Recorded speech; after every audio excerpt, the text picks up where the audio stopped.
오늘 고난주간에 깨닫는 진리, 이런 말씀 제목으로 은혜 나누기를 원합니다. 여러분, 살아가면서 제일 하기 싫은 일 중에 한 가지가 뭡니까? 저는요, 병원 가는 게 그렇게 싫어요. 병원 가는 거 좋아하시는 분 있으신가요? 특별히 종합검진 받고 난 이후에 이제 의사 선생님 앞에 가서 진단을 기다립니다.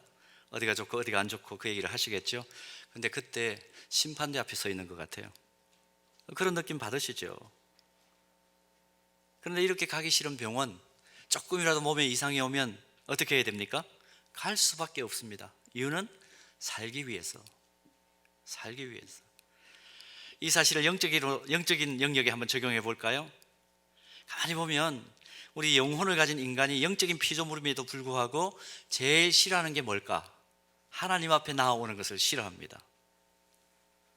이 말은 하나님 앞에서 내가 어떤 사람인가 하는 그런 진단을 받기를 싫어한다는 것입니다. 예수님께서 요한복음 3장 19절에서 이런 말씀을 하세요.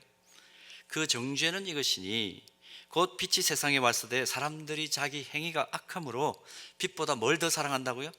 어둠에 있기를 더 사랑한다. 빛이신 하나님 앞에 나오기 싫어한다는 것이죠. 여러분, 온전한 건강 상태를 우리가 유지한다면 병원에 안 가도 무방합니다. 의사 앞에서 전혀 쫄 필요도 없고 마음 졸일 이유도 없지 않겠습니까?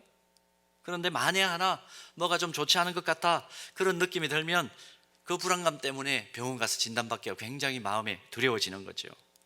사람들이 하나님 앞에 나오는 것도 거의 마찬가지입니다. 삶 속에서 생각이나 행동이나 이 모든 것들이 온전하면 싫어할 이유가 없는데 하나님 앞에서 당당하게 그냥 살 수 있으니까 나오는 것에 대해서 두려워할 이유가 없죠. 그런데 대부분의 사람들이 하나님 앞에 서는 걸 싫어한다 하는 것입니다. 이유가 뭐라고요? 뭔가 걸리는 게 있고 하나님 앞에 서면 숨겨졌던 것들이 적나라하게 다 내면 세계가 다 드러나니까. 그래서 바울은 이 사실을 로마서 1장 28절에서 직설적으로 이렇게 고발합니다. 또한 그들이 마음에 하나님 두기를 싫어하며 하나님께서 그들을 그 상실한 마음대로 내버려 두사 합당하지 못한 일을 하게 하셨다, 그렇게 객관적으로 이야기해 줍니다. 그러나 여러분, 이 세상을 살아가는 모든 사람들의 영적 형편이 이렇다 하더라도 우리가 하나님의 자녀라고 부름을 받았다는 인식이 있다면 우리는 반드시 매일같이 매 순간순간마다 영적으로 취해야 될 태도가 있습니다. 첫째는 뭐냐 하면 언제나 주저함 없이 나는 하나님 앞에 있는 모습 그대로 나아가리라 늘 결단하셔야 됩니다. 있는 모습 그대로. 우리 몸이 건강해지기 위해서 의사 앞에 가서 진단을 받고 처방을 받듯이 건강한 영혼을 가지고 살아가기 위해서는 우리를 지으신 하나님 앞에 모든 두려움을 내려놓고 날마다 나아가는 그런 태도가 하나님의 자녀에게는 필요합니다. 다른 방법 없습니다. 건강한 영혼을 가지고 살기 위해서는. 몸이 아프다는 자각 증상이 오면 바로 병원으로 달려가듯이, 심각한 질병이 오면 수술의 고통이 있다는 걸 알지만 자청해서 수술대 위로 올라가듯이 하나님 앞에 나아가야 우리 영혼이 건강해진다는 겁니다. 정말 불쌍하고 별 볼 일 없는 인생으로 살지 않으려면, 균형 잡힌 인생으로 살려면 하나님 앞으로 달려나가야 한다 하는 겁니다. 그래서 이 사실을 깨닫고 인류 역사 속에서 가장 파란만장한 인생을 산 사람으로 꼽히는 다윗이 이런 고백을 하죠. 나를 주시하시는 하나님이란 그런 제목이 붙어있는, 표제가 붙어있는 시편 139편 13절 말씀을 보면 이렇게 고백합니다. 주께서 내 내장을 지으시며 나의 모태에서 나를 만드셨나이다. 여러분, 내가 나를 잘 알 것 같죠? 내가 나를 다 진단해서 이런 부분은 채우고 이런 부분은 좀 제거하고 잘 알 것 같죠? 정말 그럴까요? 사람의 마음을 연구하는, 영혼을 연구하는 사람들, 영혼은 아니지만 마음을 연구하는 사람들, 심리학자가 쓴 책 가운데 이런 책 제목 보셨습니까? 나도 아직 나를 모른다. 어떤 상담학자는 우리 교회 와가지고 2019년도에 부흥회 할 때 오신 권수영 교수님이라는 분이 계십니다. 그분이 최근에 쓴 책 가운데 이런 책이 있어요. 나도 나를 모르겠다. 정말 많은 내담자들을 상담했던 이 상담학자인데 나도 나를 모르겠다, 그런 책을 썼어요. 책 안을 보면 순간순간마다 나도 모르는 가면을 쓰고 있는 자기 자신을 시간이 갈수록 계속해서 새롭게 만난다는 겁니다. 소스라치게 놀랄 때도 있대요. 누구보다 내가 나를 가장 잘한다, 그렇게 큰 소리 칠 것 같지만, 또 칠 수 있지만, 조금만 깊이 들여다보면 나도 나를 잘 모르겠다, 솔직하게 고백할 수밖에 없는 것이 우리의 형편입니다. 그러므로 나를 잘 알고 싶고, 그래서 한 번밖에 없는 인생을 늘 새로운 피조물로 변화되기를 소원하면서 의미 있고 보람 있게 정말 인생을 성공적으로 살려면 어떻게 해야 되느냐? 다윗의 고백 그대로 나의 내장을 지으시고 모태에서 나를 만드신 하나님 앞에 나아가는 길밖에 없다 하는 결론에 이르게 되죠. 자, 그렇다면 하나님 앞에 우리가 나아갔을 때 과연 하나님은 우리를 어떻게 평가하실까요? 어떻게 진단하실까요? 우리보다 앞선 시대에 살아가면서 하나님 앞에 나아갔던 우리 믿음의 선배들은 하나님 앞에 나아갔을 때 어떤 정체성을 확인받았을까요? 주께서 나를 지으셨다고 고백했던 다윗은 하나님 앞에 서는 순간 자신의 정체성을 이렇게 파악합니다. 시편 51편 5절 말씀 보면 보십시오. 내가 죄악 중에서 출생하였으며 어머니가 죄 중에서 나를 잉태하였나이다. 또 하나님을 직접 대면한 이사야 선지자는 이사야 6장 5절에서 이렇게 자기의 정체성을 고백하죠. 그때 내가 말하되 화로다 나여 망하게 되었도다. 나는 입술이 부정한 사람이요 나는 입술이 부정한 백성 중에 거주하면서 만군의 여호와이신 왕을 배웠음이로다 하였더라. 정리하면 무슨 얘기입니까? 나는 망할 존재다, 그 얘기죠. 나는 망할 존재입니다. 그 사실을 확인했다는 겁니다. 신약 성경에 오면 사도 바울은 디모데전서 1장 15절 말씀에서 이렇게 자기 정체성을 파악합니다. 밑보다 모든 사람이 받을 만한 이 말이요 그리스도 예수께서 죄인을 구원하시려고 세상에 임하셨다 하였도다. 그 다음 중요합니다. 뭐라고 파악하고 있습니까? 죄인 중에 내가 누구라고요? 수괴다, 괴수다, 우두머리다, 그렇게 고백합니다. 우리 믿음의 이 선배들이 하나님 앞에 섰을 때 동일하게 파악한 일맥상통한 정체성 무엇입니까? 나는 죄인이다. 나는 죄인이다. 나는 망할 자다. 여러분, 이 사람들이 뭔가 좀 모자란 사람들이고 그 시대에 뒤떨어진 사람들이기 때문에 이렇게 자신을 파악하고 있다고 생각하시나요? 지금 시편 51편 5절에서 다윗이 나는 죄악 중에 출생한 죄인이라고 고백하는 그 상황은요, 이스라엘 어느 외진 골짜기에서 아무도 알아주지 않는 그 이름 없는 양치기로 있을 때 그때 한 고백이 아닙니다. 왕으로서 가장 세도가 당당할 때 그때 한 고백이에요. 바울 역시 마찬가지입니다. 죄인 중에 내가 괴수라고 토로하는 이 상황은 세상을 살아본 경험이 없고 철이 덜 들었을 때 이 고백을 하는 것 아닙니다. 여러분, 디모데 전후서가 언제 기록되었나요? 바울의 사역의 여정 가운데 자기의 사역을 최종적으로 마무리할 때 마지막으로 쓴 편지가 디모데 전후서입니다. 유럽 전역을 여행해보고 이런저런 사람 다 만나보고 인생의 쓴맛과 단맛을 다 경험한 뒤에 하나님 앞에 자신을 딱 세워보니까 아, 내가 죄인 중에 우두머리로구나, 그 사실을 깨닫았다는 겁니다. 하나님 앞에 교만할 수가 없다는 거죠. 이 믿음의 선배들의 고백들, 저는 이렇게 봅니다. 하나님께서 이분들의 마음을 움직여서 하나님께서 우리 한 사람 한 사람을 향해서 너희들은 이런 사람이야 하는 것을 표현하고 싶으셔서 이분들에게 대신 이 고백을 하도록 만든 것, 저는 그렇게 봅니다. 자, 하나님의 시각에서 이 말을 종합해서 간단하게 정리해 볼까요? 야, 너희들, 너 누군가 하면 바로 죄악에서 난 존재야. 오물덩이에서, 죄악의 오물덩이에서 뒹구는 존재야. 너는 늘 너의 입으로 또 행동으로 죄를 짓는 그런, 여러분 용서하고 들으십시오, 망할 놈이야. 너 그대로 가면 망할 수밖에 없는 존재야. 멸절할 수밖에 없는 존재야. 그래서 너는 죄인들 중에서도 최고로 악한 존재라는 거 너 알아? 하나님께서 다윗을 통해서, 이사야를 통해서, 사도 바울을 통해서 우리에게 우리의 정체성을 파악시켜주는 이 말씀이다, 그렇게 볼 수 있습니다. 여러분, 하나님의 이 진단이 과격합니까? 바울은 자기 자신은 물론이고 이 세상을 살아가는 모든 사람들이 하나님 앞에 섰을 때 파악할 수밖에 없는 이 현주소를 깨닫고 로마서 3장 23절에서 이렇게 객관적 사실을 고백하죠. 모든 사람이 죄를 범하였음에 하나님의 영광이 이르지 못하다, 그렇게 말합니다. 자신만 그런 것이 아니고 이 세상 살아가는 모든 세대의 사람들이 죄인이고 하나님의 영광과는 전혀 상관없는 존재로 그렇게 한평생을 산다는 겁니다. 들어보니 어떻습니까? 기분 나쁘죠? 여러분 기분 나쁘지 않습니까? 제가 지금 말을 굉장히 빨리 하는데요, 왜 그런지 아십니까? 이 기분 나쁜 얘기 빨리 지나가려고. 제가 지금 기분 나빠요. 역사적으로 얼마나 많은 사람들이 성경이 말하고 있는 이 진리에 대해서 반발을 했는지 모릅니다. 생명의 말씀이라는 별명을 가지고 있는 성경에 사람을 기분 좋게 하는 말만 있어야 되는데 그게 아니에요. 교회에 나와서 예배를 드리면 얼굴이 확 펴지고 감동적이고 기쁨이 넘치는 이야기만 들을 줄 알았는데 죄인이라는 끔찍한 내용이 말씀 속에 들어있고 그 이야기를 지금 우리가 나누고 있습니다. 여러분, 우리가 병원을 가죠? 지금 병원 얘기를 계속해서 하고 있는데 몸에 종기가 나서 병원을 갔습니다. 의사가 딱 보더니 그럽니다. 간단한 수술이니까 빨리 수술 받으세요. 근데 의사 선생님들은 환자를 안심시키기 위해서 그런지 몰라도 어떤 수술이든지 간단한 수술이라고 말씀하시더군요. 근데 경험상 여러분 경험해 보셨지만 단 한 번이라도 수술이 간단했던 적이 있습니까? 그분은 간단한지 몰라도 우리는 절대로 간단하지 않아요.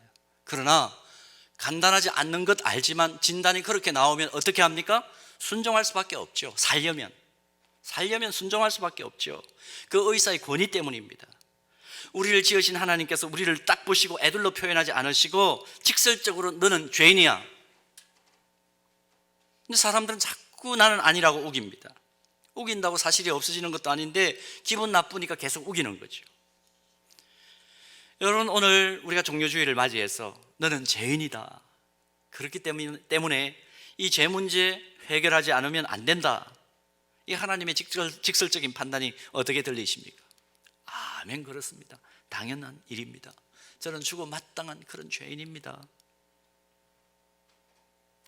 복음서에 나오는 세리와 같이 가슴을 치면서 엎드려 통회 자복하십니까?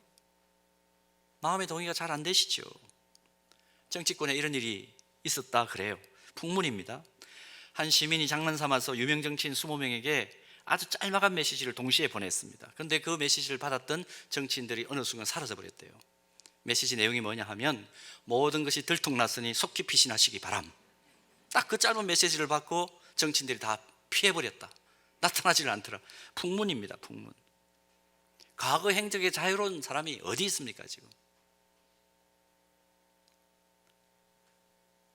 여러분, 지난 한 주간 동안 우리가 우리의 마음속에 일어났던 악한 생각들을 종이에 정리해보면 우리가 주일 예배 때마다 은혜의 지성소로 나아가면서 참회의 기도를 이 시간 드리지 않으면 안 되겠구나, 그것이 영적으로 각성된 사람들의 고백이어야 합니다. 또 고백일 수밖에 없죠. 가만히 있어도 밑에서 스물스물 기어 올라오는 불의하고 좋지 못한 생각들, 또 때때로는 그것이 행동으로까지 이어지죠. 나를 낳아주고 키워주신 부모님을 미워하는 것도 시간 문제입니다. 일생 동안 함께 살겠다고 그렇게 많은 사람들 앞에서 크게 약속합니다를 선언했던 부부들도 자기 마음에 맞지 않으면 언제든지 왼수가 될 수 있는 그런 상황 속에 우리는 있습니다. 열가자면 끝이 없습니다. 정말 정돈해보면 우리는 본질상 악한 존재들이에요. 잘 살면 잘 사는 대로 악은 더 발달하고 생각은 더 강교해지고 욕심이 채워질수록 더 입을 크게 열고 탐욕스러워가는 그런 인간의 현실들을 우리가 지금 직면할 수밖에 없습니다. 결국 우리가 삶을 살아가면서 늘 불안함을 느끼는 이유가 어디 있을까? 다른 것 아니에요. 근본적으로 우리 속에 죄의 본성이 또아리를 틀고 있으니까, 공연히 인생의 허무함을 느끼고 삶이 불만스럽고 짜증이 툭툭 튀어나오는 그 이유는 다른 데 있지 않습니다. 우리의 근본이 죄로 둘러싸여 있기 때문에, 우리의 이 죄성이 떨어져 나가질 않으니까, 도무지 선한 것이 생각될 수 있는 자연 상태로는 안 되니까 자연스러운 기쁨과 자유가 우리 안에 흘러넘치지를 않는 것이죠. 그래서 바울은 로마서 3장 10절과 12절 말씀에서 우리 인간의 참상을 이렇게 고발합니다. 기록된 바 의인은 없나니 하나도 없으며 깨닫는 자도 없고 하나님을 찾는 자도 없고 다 치우쳐 함께 무익하게 되고 선을 행하는 자는 없나니 하나도 없도다. 하나도 없도다. 여러분, 이런 상태로 자연인은 한평생 살다가 세상을 떠나는 것입니다. 이렇게 살다가 가는 곳이 어디냐? 히브리서 9장 27절은 우리에게 이렇게 밝혀주죠. 한 번 죽는 것은 사람에게 정해진 것이요, 그 위에는 뭐가 있다고요? 심판이 있다고 그랬습니다. 심판받는 자리가 죄인인 우리가 가야 될 마지막 종착지다, 그렇게 밝혀줍니다. 그것을 성경에서는 영원한 죽음이 기다리고 있는 지옥이다, 그렇게 말해주죠. 이것이 죄인으로 진단받은 우리들이 가야만 하는 정해진 코스입니다. 여러분, 기분 나쁜 이야기 제가 빨리 전달했는데 어떠세요? 차라리 모르고 살았으면 좋겠는데, 이제 알게 됐으니 어떻게 해야 되나요? 알게 됐으니 어떻게 해야 되나요? 어쨌든 좀 우리가 그래도 의지를 가지고 있는 사람들이고, 그래도 생명이 있고 생명력이 있는 사람이니까 뭔가 좀 해결해 보아야 되는 거 아닙니까? 죄의 문제를 해결해야 되겠다 결심이 서시죠. 도대체 어떻게 이 죄의 문제를 해결합니까? 히브리서 9장 22절 말씀 보면 이 죄의 문제를 해결할 수 있는 유일한 방법을 이렇게 우리에게 정리해 줍니다. 율법을 따라 거의 모든 물건이 피로써 정결하게 되나니 피 흘림이 없은즉 사함이 없느니라.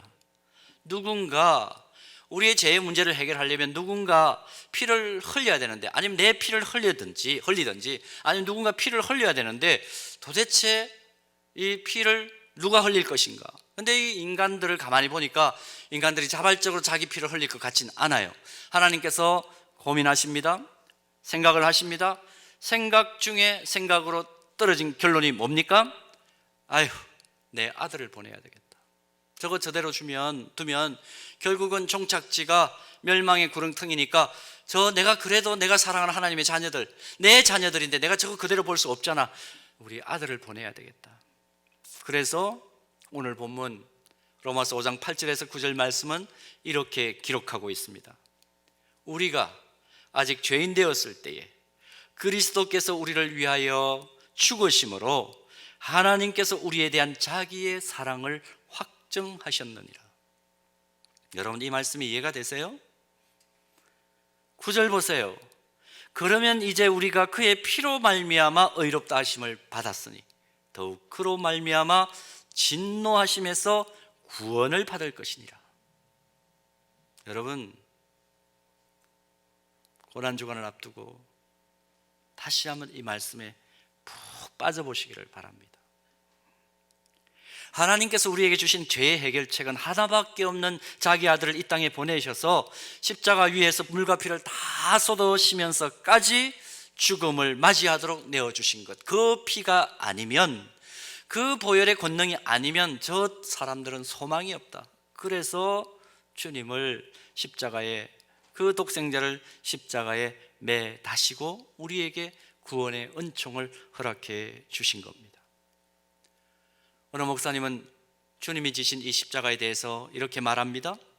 십자가의 목적은 고칠 수 없는 것을 고치시는 하나님 사랑의 결정체다. 그 누구도 고칠 수 없는 상처와 아픔과 모든 부서진 것들을 고치시는 하나님 사랑의 결정체다. 여러분, 십자가를 볼 때마다, 오늘 강단에 꽃꽂이로 섬기시는 귀한 분들이 십자가를 수놓아 주셨습니다. 십자가를 볼 때마다 우리가 무엇을 깨닫는 것입니까? 이것이 눈에 보여질 때마다 하나님께서 하나님의 독생자를 나를 위해 십자가에 매달려 죽게 하셔서 절대로 고칠 수 없는 나의 죄 문제를 고쳐주셨구나, 그것을 십자가를 볼 때마다 확인하는 것입니다. 왜 우리에게 종려주일이 주어집니까? 왜 고난주간이 우리에게 주어집니까? 이 귀한 절기 때마다 하나님께서 나에게 베풀어 주셨던 그 사랑을 절절하게 깨달으라고. 시간이 지나가면 희미해지죠. 묽어지죠. 아예 잊어버려집니다. 인간은 망각의 동물이니까요. 망각도 은혜입니다마는 이 은혜는 너희들 잊으면 안 된다. 그래서 하나님께서 우리에게 정료주의를 주시고 고난주간 동안에 십자가를 묵상하는 기회를 주신 것입니다. 오늘 이 고난주간이 시작되는 정료주일에 바로 이 하나님의 절절한 사랑이 십자가를 바라봄으로 깨닫게 되는 은혜가 있기를 축복합니다. 자, 이런 구원의 은총을 깨달으면서 그렇다면 이제 자연스럽게 두 번째 우리가 연결해서 깨닫는 진리가 있습니다. 무엇이냐? 아직도 이 진리를 모르는 사람들에게 사랑의 십자가를 통한 구원의 은총을 전달해야 된다는 진리입니다. 여러분, 우리가 맛집만 제대로 다녀와도 어떻게 합니까? 주변에 사랑하는 사람들에게 알려주고 함께 가자고 그렇게 요청하는 거, 그렇게 또 함께 데리고 가는 거, 그 당연한 행동 아닙니까? 근데 지금 우리는 이 땅에서만이 아니라 영원한 세상에서 영생 복락을 누리는 길을 우리는 알고 있습니다. 그러면 주변에 사랑하는 이들에게, 아직까지도 그 진리를 모르는 이들에게 우리가 어떻게 해야 되는 겁니까? 권하고 강청해야 되는 거죠. 예수 믿어서 하나님의 자녀가 되고 달려가는 인생의 코스가 완전히 달라진 우리가 아직 예수 그리스도를 알지 못하는 이들에게 너도 이 길 함께 가자, 너도 이 길 함께 가자, 그 얘기를 하는 것 당연한 것 아닙니까? 좀 유명한 연예인입니다. 제가 개인적으로 만났어요. 근데 그분이 참 부끄럼 없이 어느 장소 어느 때에든지 복음을 전하는 것으로 아주 유명한 분이세요. 근데 제가 물었어요. 아니, 좀 말하기가 좀 어려운 그런 상황도 있을 텐데 어떻게 그렇게 복음을 자연스럽게 전하시냐고. 그랬더니 아주 짤막하게 저한테 이런 얘기를 합니다. 목사님, 저요 복음 전하는 거 다른 거 어렵게 생각하지 않습니다. 그 사람에게 제가 이렇게 말합니다. 여러분 들어보세요. 나는 당신을 영원히 보고 싶습니다. 우리 영원히 같이 보면 어때요? 방법을 가르쳐 드릴게요. 저하고 같이 교회 가요. 그 얘기만 한다는 거예요. 나는 당신을 영원히 보고 싶습니다. 그 고백이 저에게 큰 울림으로 다가왔습니다. 여러분, 이 종료주일 또 고난주간을 지나면서 우리가 사랑하는 영혼을 붙들고 함께 기도하자고 하는 이유는 다른 것 아닙니다. 무엇 때문입니까? 여러분, 이 땅에서만 사랑하는 지체로 여기고 이 땅에서만 사랑하는 가족으로 서로 여기면서 서로 돕고 살다가 영혼의 때에 함께 보지 못하는 그 안타까움, 우리 벗어나자는 것입니다. 나는 당신을 영원히 보고 싶습니다. 나 너 영원히 보고 싶어. 함께 십자가 앞에 나가지 않을래? 이것은 오늘 우리가 이 종료주일에 깨닫는 또 하나의 중요한 진리입니다.